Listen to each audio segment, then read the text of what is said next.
Seguimos adelante aquí en Entre Líneas. Lo decía Daniel Rodríguez en el arranque, la próxima administración, la del gobierno del doctor Tabaré Vázquez, no va a crear nuevos ministerios, pero sí establecerá algunas modificaciones estructurales en alguna Secretaría de Estado, como es el caso del Ministerio de Turismo y Deportes. A propósito de lo cual ha hecho algunas averiguaciones justamente Daniel. A ver, contanos, Dani. Bueno, hagamos un poquito de historia, ¿no? El primer Ministerio de Turismo que se creó fue con el gobierno de Jorge Valle en el 2000, fruto del acuerdo con el Partido Nacional. El ministro fue Jaime Trobo, Sí. Pero bueno, la crisis de 2002, la necesidad de recortar gastos del Estado, llevó a que turismo pasara a depender, deporte pasara a depender de turismo. Ministerio que fue manejado por Pedro Bordaberry en su momento. Sí. Y ahora la idea de Vázquez no es reflotar el Ministerio de Deporte, pero sí separarlo del Ministerio de Turismo y hacer un nuevo organismo. Ya propiamente la ministra que continuará además, Lilian Quechichén, ha dicho que va a haber cambios institucionales en el tema, ¿no? Exactamente. De acuerdo al plan que maneja el presidente electo, se podrá crear o una Agencia Nacional de Deporte o el Instituto Nacional de Deporte, en lugar de la actual Dirección Nacional que está obviamente dependiendo del Ministerio. Y hay que ver esa agencia de quién depende, digamos, institucionalmente. Bueno, la opción más firme, según lo que hemos averiguado en estas horas, es que va a depender directamente de Presidencia de la República y puede tener un formato muy similar al que tiene actualmente la UNACEB o alguna de las agencias que dependen de Presidencia, ¿verdad?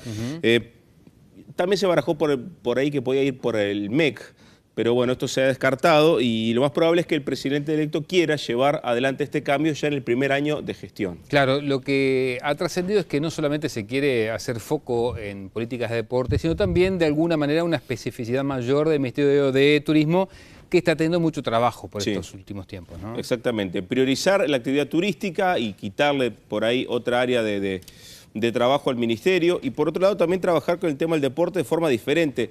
Tras la reunión de hoy del gabinete designado por Vázquez, comienzan reuniones particulares, mano a mano entre Vázquez y sus ministros designados, y cuando le toque a Lilian Quechichén hablar con el presidente electo, seguramente van a estar tocando ya este tema más a fondo. El actual director de deporte, Ernesto Uriureta, hablamos con él, dijo entre líneas que lo único seguro es que el gobierno va a buscar privilegiar la gestión tanto de deporte como de turismo, pero no quiso entrar en detalles sobre algún cambio institucional. Una Dirección Nacional de Deportes que tiene una cantidad de funcionarios respetables, ¿no? Sí. Tiene unos 850 funcionarios entre docentes, profesionales como médicos, por ejemplo, y administrativos. Atiende a varias dependencias y entre ellas 114 plazas de deporte en todo el país.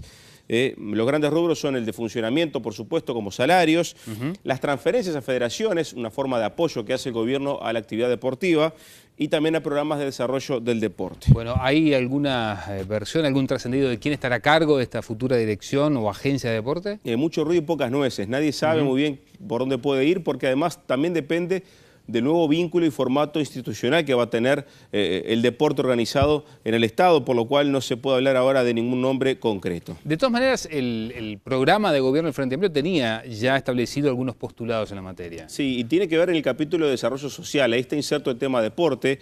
Y hay unas cosas interesantes si uno repasa el programa del Frente Amplio. Por ejemplo, busca que esta institución rectora, que va a ser la nueva institución, ejerza el rol de rector y supervisor más que gestionar directamente.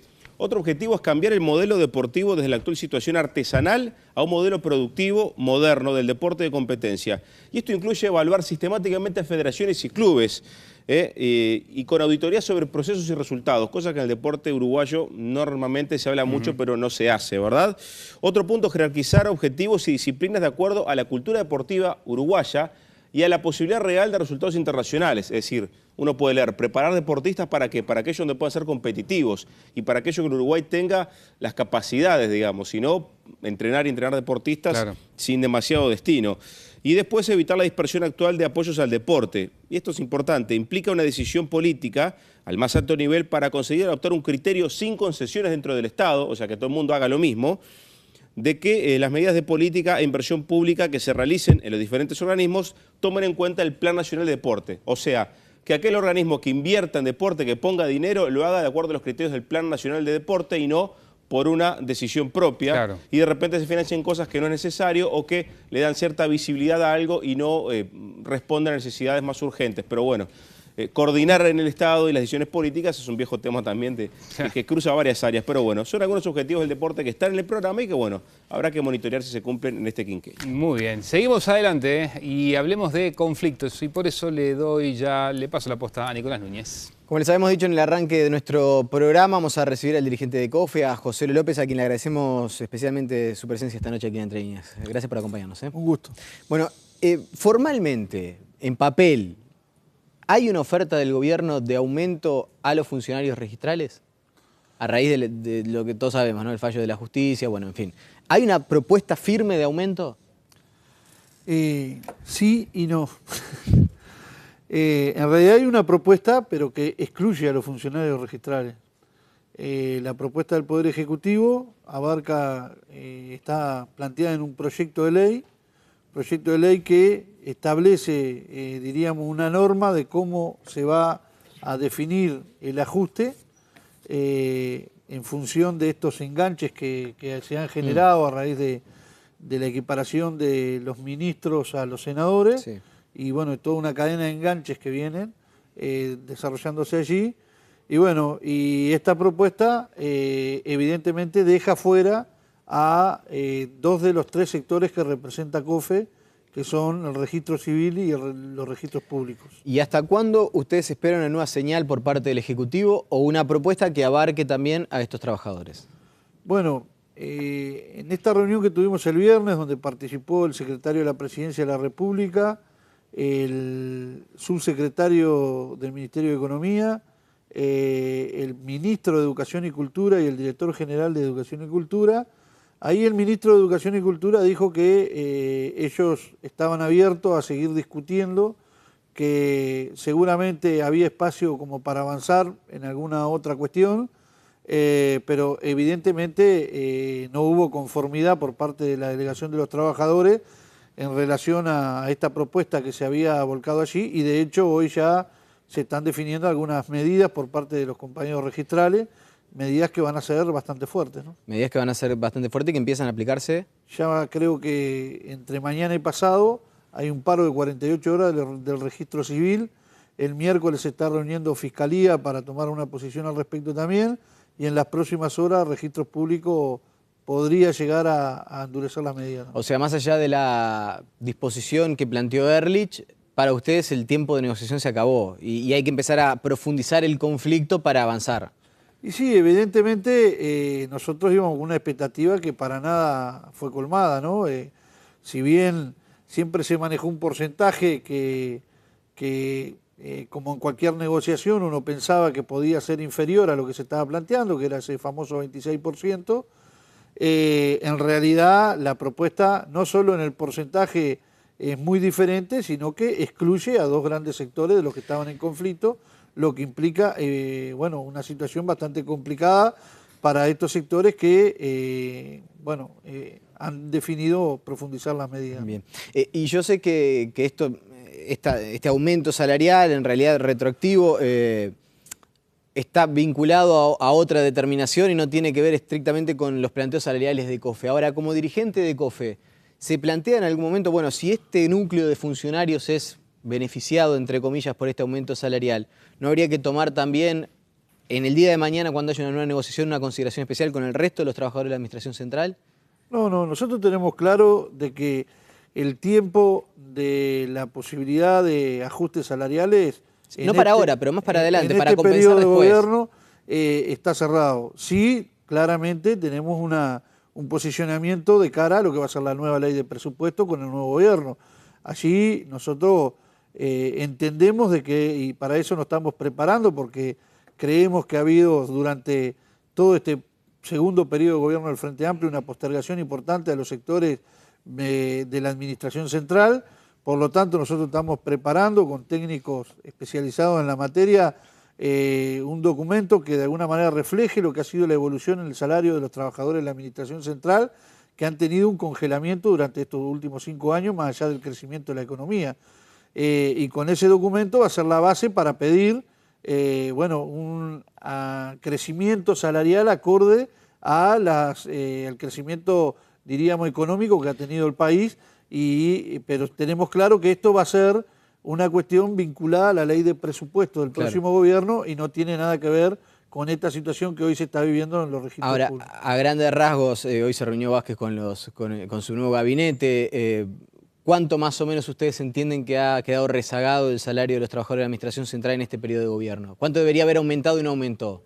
Bueno, lo cierto es que tampoco hemos tenido pérdida salarial, ¿no? Nosotros claramente... No, y se había priorizado en su momento que subieran los salarios más bajos. Más sumergidos, Sí. y eso fue un acuerdo también. Sí, pero también hay una frase que nosotros hemos acuñado de un dirigente histórico de nuestra confederación, es que en el mar de los promedios se ahogan los enanos, porque cuando se manejan los promedios de crecimiento salarial del sector público, hay determinados sectores que, dicho sea de paso, no están vinculados a lo que tiene que ver con el sector, diríamos, de la administración central, y eso implica de que, como la policía y el ejército han tenido por encima del promedio. un crecimiento importante del salario, y esa situación genera que por el volumen de cantidad de funcionarios que están afectados a ese sector, más la clara situación del crecimiento salarial que tuvieron, generan un promedio que de alguna manera emparda a toda la administración central, y efectivamente allí hay una situación que no es justa, porque en realidad la gran mayoría de los trabajadores en la administración central han tenido sus salarios congelados durante todo este periodo. Bien. Le quiero consultar acerca de la negociación, y ya sobre el final. ¿Fue más difícil de lo que preveían el gobierno de Mujica para poder negociar? Bueno, ¿Los sí. defraudó Mujica en ese sentido? Sí. Mujica ha tenido una visión muy crítica de los funcionarios públicos. Y yo creo que, aparte de crítica, muy injusta con los funcionarios públicos. El problema es que, todos conocemos el presidente, tiene cierta impunidad para poder decir lo que entienda que tiene que decir, y eso genera que ese, diríamos, grillé que ha tenido de como que dice una cosa, después dice la otra, cada vez que ha salido a golpear duramente a los funcionarios públicos, después se ha retractado y todo queda como si no pasara nada. Pero en este periodo, en este segundo periodo del gobierno del Frente Amplio, sobre todo la administración central ha sido uno de los sectores más postergados de los funcionarios públicos. Por lo tanto, nosotros creemos que, o tenemos la expectativa que en este tercer periodo del gobierno del Frente Amplio, con se respete la ley de negociación colectiva del sector público y se tenga una visión más ordenada de cómo encarar la negociación de los funcionarios públicos, como fue en el primer periodo del gobierno del Frente Amplio, donde Tabaré Vázquez era presidente. Ahora, la última. ¿El problema es Mujica, o fue Mujica, o el problema fueron los asesores de Mujica?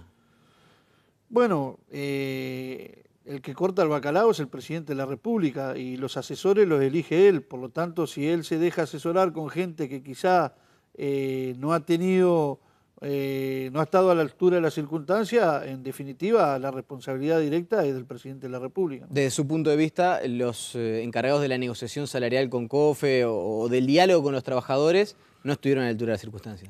Lo que pasa es que en el ámbito de la negociación colectiva, quienes ha delegado el Poder Ejecutivo es funcionarios que no tienen poder de decisión, que tenemos un muy buen relacionamiento con ellos y que han tenido, diríamos, una disposición siempre al diálogo, pero que no tienen poder de decisión. Entonces, cada una de las instancias de negociación necesitaban de una consulta para poder volver, y así pasamos casi un año discutiendo el estatuto del funcionario público, por ejemplo, y tuvimos que terminar negociando en el Parlamento, porque los ámbitos de negociación con el Poder Ejecutivo no dieron los frutos que todos hubiéramos esperado, ¿no? Le agradecemos su presencia esta noche. Gracias a usted. Alfredo. Bien, amigos, una nueva pausa, la última, y tras la misma conversamos con el diputado Jorge Gandini a propósito de lo que fue su decisión de bajarse la candidatura a la intendencia, pero después hacerla pública. ¿Y qué comentarios ha recibido? Bueno, lo averiguamos en un ratito. Ya venimos.